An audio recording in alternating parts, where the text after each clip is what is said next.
You don't want to let this time with leaves falling pass you by. If you're wondering, should I cover my garden with leaves? Well, the answer is yes and no. Yes, yes, a million yeses if you have leaves that will break down by spring. These are very good for your garden. Leaves from fruit trees, maples, poplar, ash, willow, elm. Any leaf that is thin and crumbles really easy when it's dry. These leaves will be broken down and ready to plant in most climates by springtime. Leaves are very beneficial to all soil types, and I have a very different soil here at the school than I do at my home. Fall or autumn and winter, if your climate allows it, is the perfect time of year to work on building up that soil health. Let me show you what I'm going to do in my gardens. You don't want to let this time with leaves falling pass you by. This garden is exactly 2 months old, and I have never raked or hoed or weeded this section once, and there's almost nothing growing in it, and that's for 2 reasons. First of all, it's really sandy soil, so it does not retain water. It's not hot here, it's very cool. Where you see things growing is where I have watered quite a bit. Second, it's just not fertile soil. It's lacking organic material that can break down and nourish all the crops that we want to grow. I need to change that. So I'm gonna rake up all the leaves I can here and add them to the garden. Let's load it up to the garden. As a mulch, leaves help to retain moisture from wind and sun evaporation. Pulled the weeds. The nitrogen from the weeds will help those leaves break down and provide fertility for the plants. I never have a problem really with artichoke or wintering, but if for some reason we had an extra cold winter here, because it is pretty mild, the leaves would help the roots of the artichokes stay a little warmer. I'm also putting them everywhere else in the bed where there are no plants. These are all the weeds I pulled out. So putting these everywhere down where there's no plants will help prevent weeds from sprouting and growing up in here during the winter. Try not to bury my collards. It's a great idea to break up your leaves with a lawnmower or a weed eater before you put them in your garden. It will help them break down faster. It'll also help prevent them from matting together and not allowing water access to your plant's roots. So this was 2 wheelbarrow loads full. I got about halfway down the row. I have a lot more to do, but it's a good start. Look at that goodness. I'm gonna be raking up these leaves to take to the garden at my house.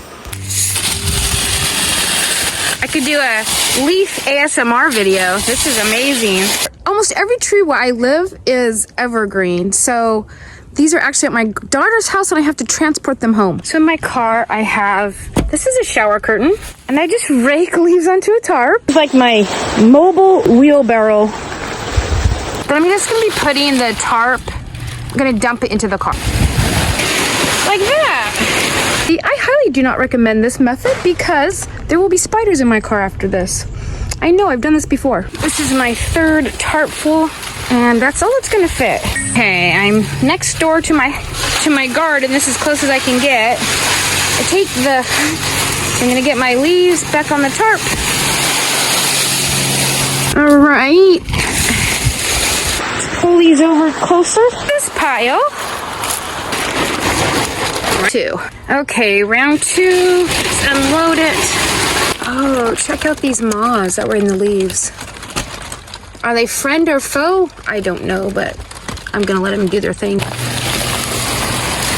So these are maple leaves, and maple leaves are excellent for the garden, just like most leaves are, but there are some you don't want to put in your garden, like black walnut. Or if you have plants where the leaves are really thick and waxy, they might take a really long time to break down. They would do better being composted first. Just leave them in a big pile like this all winter, and they'll break down over 2 or 3 years. It's no work to do it at all, and in the end you'll come up with an amazing product. This is a little unsightly. You could shove them into some leaf bags and just put them off to the side somewhere and let them sit in there for however long it takes for them to break down. Out of sight, out of mind, they're doing their own thing. How easy is that? Okay, I'm gonna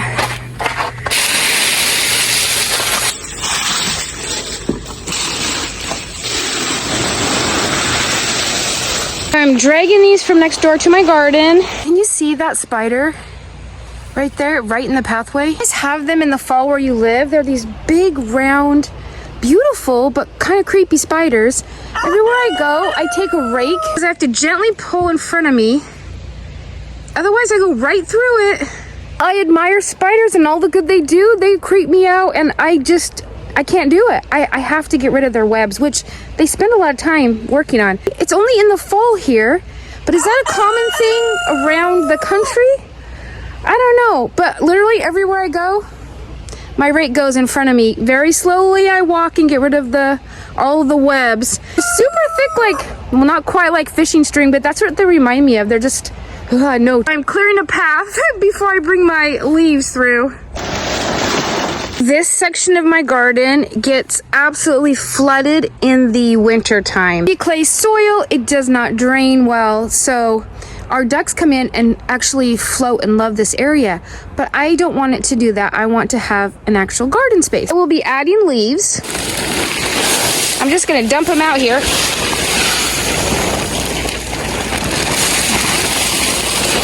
Just dumping these here, and then I will move them where I want them later. I am gonna weed eat through them real quick and chop them up. Here at home, in my really dense clay soil, these leaves do a fantastic job at aerating the soil. So they scatter and mingle amongst those tight clay particles, and they filter down into them, creating little gaps that trap air.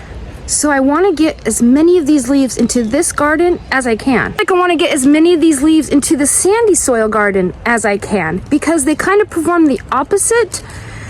The sandy soil has like loose particles, and the leaves filter down and kind of fill those particles in, trapping moisture and releasing nutrients. So they're great for all types of soils. One thing that I've learned that I bet you didn't know is that pound for pound, leaves contain more nutrients than manure does. Plus, they contain a considerable amount of trace elements. The tree roots go down and gather those minerals from way below, and they end up in the leaves.